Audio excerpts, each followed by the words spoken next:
কথা বলবো। মানে কি আর অফিসে বিকাল করে অনেক কাজ থাকবে, দাদাকে গেছে আনতে, তো দাদা বিয়েটা আবার খুব টেনশন থাকবে। আর পার্সেলটা যেটা আজকে এসেছে সেটা আমি তোমাদের সাথে কালকে ব্লগে শেয়ার করবো, আজকে একদম টাইম পাবো না। তো চলো, তার হাওয়াটা দারুণ দিচ্ছে।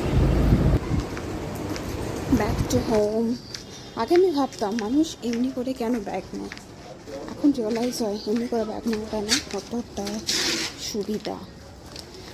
টেনশন নেই, পিছনে ব্যাগের টেনশন নেই, চেন খোলা আছে না কি আছে।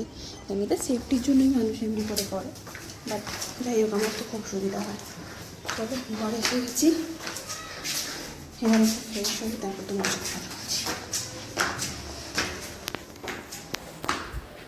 চলো ডিনারটাকে শেষ করি, খিদা প্রচুর পেয়েছে জন্য আমি আর ওয়েট করতে পারছি না। তারপরে কথা বলছি তোমাদের সাথে। তোমরা কে এমনি করে সিদ্ধ ভাত খেতে পছন্দ করো আমাকে একটু জানিও কমেন্টে। আমার তো প্রচুর ভালো লাগে, আমাকে ডেলি দিলে আমি ডেলি খাবো।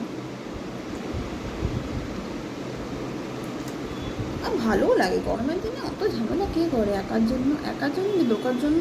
আমার বাস চলবে তো, যদি আমার ঘরে 4-5 জন থাকে আমি সবাইকে আয় দিন আমি এই খাইয়ে দেবো। যাই হোক চলো ডিনারটাকে শেষ করি, তারপরে কথা বলছি, তোমার সাথে দেখা হচ্ছে।